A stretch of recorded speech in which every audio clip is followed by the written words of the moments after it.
I slammed my laptop shut in the basement server room at 11:47 p.m., watching the backup complete.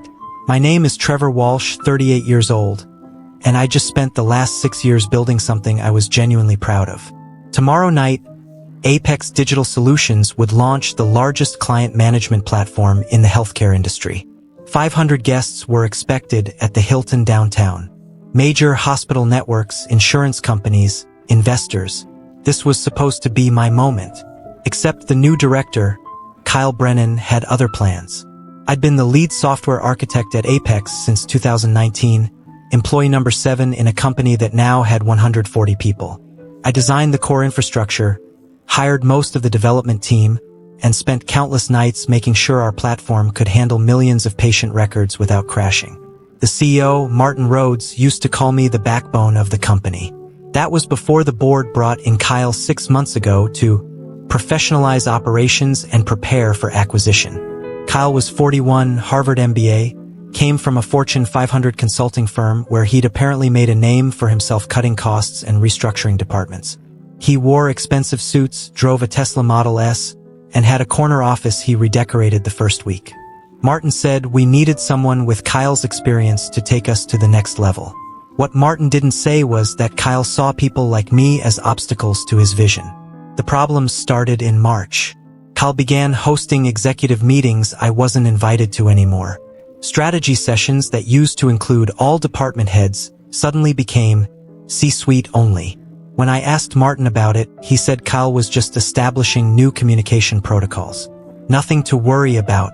Then Kyle started requesting access to all my project files, code repositories, and system documentation. Said he needed to understand our technical infrastructure for investor presentations. I gave him read-only access, which is standard practice. 2 weeks later, I noticed someone had been copying entire directories to external drives during off hours. The access logs showed Kyle's credentials, but the IP address was from outside our office network. I didn't confront him. That's not how I operate. Instead, I did what any good engineer does when something seems wrong. I documented everything. Screenshots of the access logs, timestamps of the file transfers, copies of the data that was being moved. I created an encrypted backup on a secure cloud server only I could access, just in case. If you enjoy stories of cold-blooded revenge and workplace justice, like this video and subscribe to the channel now. There are brand new unreleased stories here every day, each one more intense than the last. In early September, 3 weeks before the launch party, Kyle called me into his office. He was sitting behind his glass desk, looking at his phone when I walked in. Didn't even glance up for the first 30 seconds. "Trevor," he finally said, still not making eye contact. "We need to discuss your role moving forward." I sat down. "What about it?" "The board and I have been evaluating our organizational structure. We think the company needs fresh perspective in the technology leadership position. Someone with enterprise-scale experience." My stomach dropped, but I kept my voice steady. "You're replacing me?" "We're transitioning responsibilities," Kyle said, like he was reading from a corporate handbook. "You've done great work building the foundation, but scaling requires different skills. We've brought in someone from my previous company. He'll be joining as Chief Technology Officer next month." "And what happens to me?" Kyle finally looked up. "We'd like you to stay on as a senior developer. Same salary for now, just reporting to the new CTO instead of directly to Martin." A demotion. After 6 years of building this company, they were shoving me down the ladder so Kyle could install one of his friends. I thought about arguing, but I could see in his eyes that the decision was already made. "When does this happen?" I asked. "Officially November 1st, but we'll announce it at the launch party." Good opportunity to introduce the new leadership structure to our stakeholders. That's when I understood. Kyle wanted to humiliate me publicly, in front of the entire industry, at the event I'd spent months preparing for. This wasn't just about reorganization. This was about erasing me. "I'll need to think about this," I said. Kyle shrugged. "Your choice. But the transition is happening regardless." I went home that night and sat in my apartment, staring at the city lights through my window.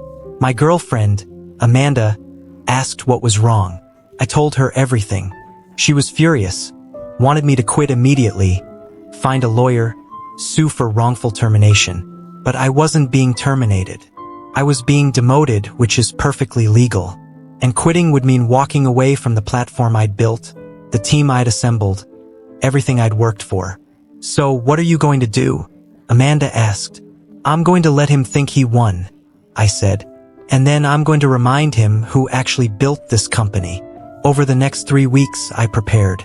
First, I made sure every piece of code I'd written, every system I designed, every process I documented was backed up in 3 separate secure locations.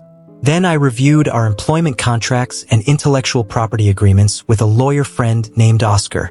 He confirmed what I already suspected. The company owned the code, but they didn't own the knowledge of how it worked. Next, I started documenting Kyle's activities more carefully. The unauthorized file transfers, the meetings with competitors that he'd logged in his calendar, the emails where he discussed selling customer data to third-party analytics firms, which violated about 15 different healthcare privacy laws. Kyle had been sloppy, probably because he assumed nobody was paying attention to what the new director was doing. I compiled everything into a detailed report. Names, dates, email threads, access logs, legal violations. I didn't plan to use it unless I had to, but I've learned that having ammunition is always better than needing it and coming up empty. The night before the launch party, Kyle sent an email to the entire company. Tomorrow we celebrate not just a product launch, but the beginning of Apex's next chapter. I'm excited to introduce some organizational changes that will position us for unprecedented growth. I read it twice, then forwarded it to my personal email address. Evidence. The launch party started at 7 p.m. The Hilton Ballroom was decorated with Apex's blue and silver colors, massive screens showing our platform interface, waiters carrying trays of champagne and appetizers. 500 people filled the room. Hospital administrators, insurance executives, tech journalists, venture capitalists. Everyone who mattered in our industry was there. I arrived at 6:30 p.m., wearing my best suit, a charcoal gray Hugo Boss I'd bought specifically for this event. Martin found me near the registration table and pulled me aside. Trevor, I want you to know that what's happening tonight, it's not personal. It's business. Kyle's got experience we need. I understand, I said, even though we both knew I didn't.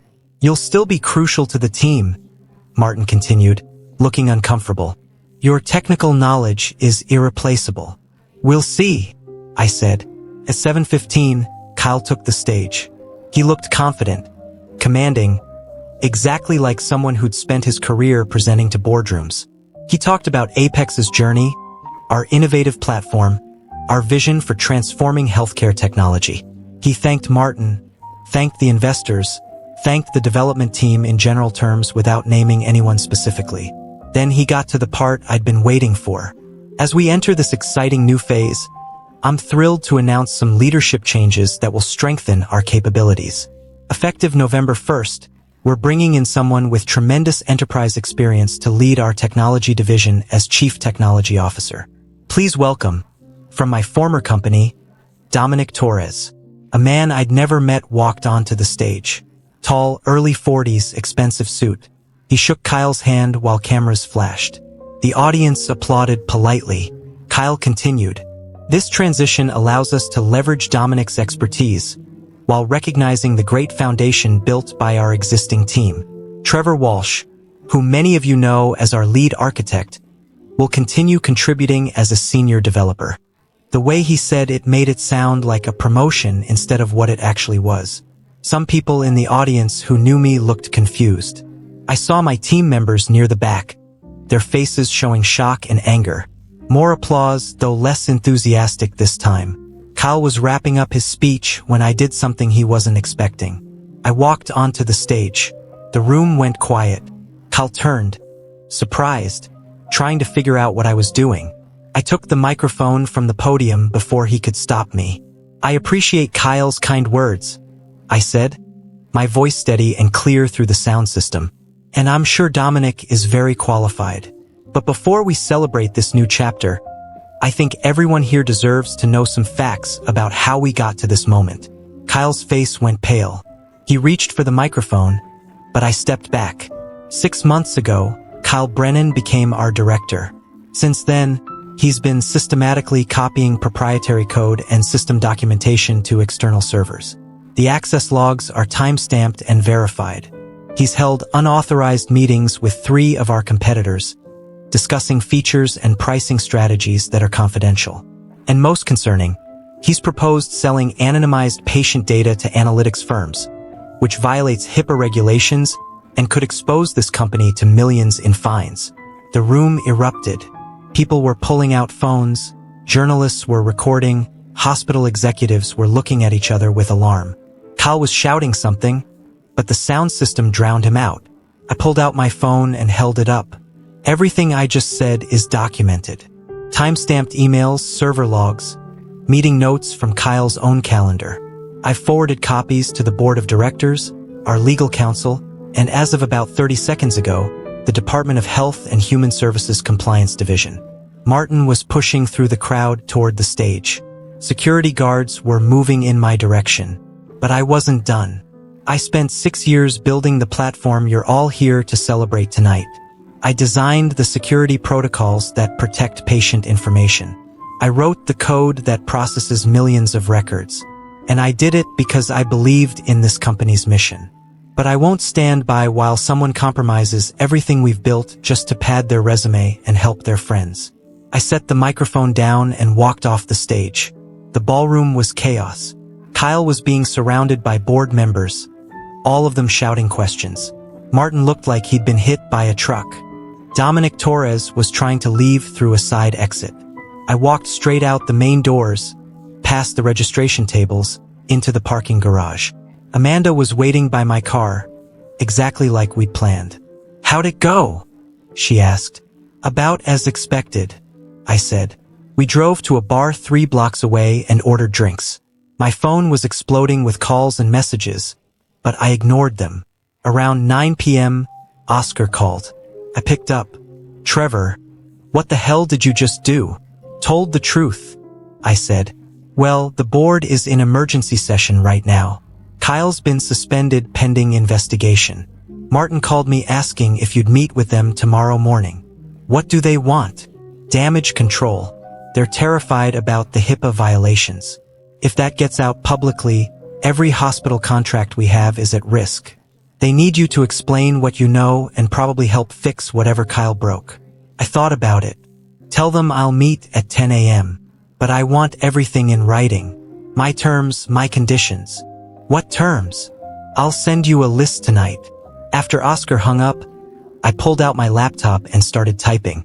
By midnight, I had a 3-page document outlining exactly what I wanted. Full reinstatement as Chief Technology Officer with a seat on the board. A formal investigation into Kyle's activities with independent oversight. Protection for the development team from any retaliation. And a significant equity stake that reflected my actual contribution to the company. The next morning, I walked into Apex's conference room at exactly 10 a.m. Martin was there, along with 3 board members and our corporate attorney. They looked exhausted, like they'd been up all night. "Trevor," Martin began, "last night was extremely problematic." "For Kyle, yes," I said. One of the board members, a woman named Francine who ran a venture capital firm, leaned forward. "You humiliated us in front of our biggest clients and investors. The story is already in 3 tech publications. We're getting calls from hospital legal departments demanding explanations. Then you should explain why you hired someone who was stealing proprietary information and proposing illegal data sales," I said calmly. "Because that's the actual story here." The room went silent. Finally, the corporate attorney spoke up. "We've reviewed the evidence you provided to the compliance division. It's credible and concerning. Kyle Brennan has been terminated effective immediately. We're conducting a full forensic audit of all systems he accessed." "And Dominic Torres?" I asked. "His offer has been rescinded." I slid my document across the table. "These are my terms for staying and helping clean up this situation." Martin read through it, his expression changing from surprise to resignation. He passed it to Francine, who read it and nodded slowly. "Some of these are reasonable," Francine said. "Others are aggressive. 6 years of my work kept this company running," I said. "Last night I saved you from a compliance disaster that could have destroyed everything. I think my terms are fair." They excused themselves to deliberate. 30 minutes later, they came back. "We'll agree to most of this," Martin said. "Full CTO restoration, board seat, equity adjustment. But we need you to sign an NDA about Kyle's activities. We'll handle the legal issues quietly." "No," I said. "I'm not covering this up. The compliance investigation stays active, and I won't lie if regulators have questions. But I won't volunteer information to the press either. That's as far as I'll go." More discussion. Finally, they agreed. I started the next week as Chief Technology Officer of Apex Digital Solutions with a 5% equity stake and a seat on the board of directors. Carl Brennan was last I heard working as a consultant in Phoenix. His reputation destroyed after word spread about why he'd been fired. The HIPAA investigation found violations, but we cooperated fully and avoided major penalties. 3 months later, in February, we successfully completed the healthcare platform rollout to 14 major hospital networks. The product worked flawlessly because I'd built it right the first time. 6 months after that, Apex was acquired by a larger healthcare technology company for $340 million. My equity stake was worth just over $17 million after taxes. I left the company after the acquisition closed, took a year off, and then started my own consulting firm helping healthcare startups build secure, compliant technology platforms. The work is challenging, the clients appreciate expertise, and nobody tries to demote me at launch parties. Amanda and I got married last spring. We bought a house in Portland, adopted 2 rescue dogs, and I finally have time for hobbies that don't involve debugging code at midnight. Sometimes the best revenge isn't revenge at all. Sometimes it's just making sure the truth comes out at exactly the right moment, in front of exactly the right people, when the person who tried to bury you can't spin their way out of it. If you enjoyed this story, please like this video and leave a comment telling me what you thought. And if you haven't subscribed to the channel yet, please subscribe and hit the notification bell to get alerts about new stories like this one. Thanks for watching, and I'll see you in the next one.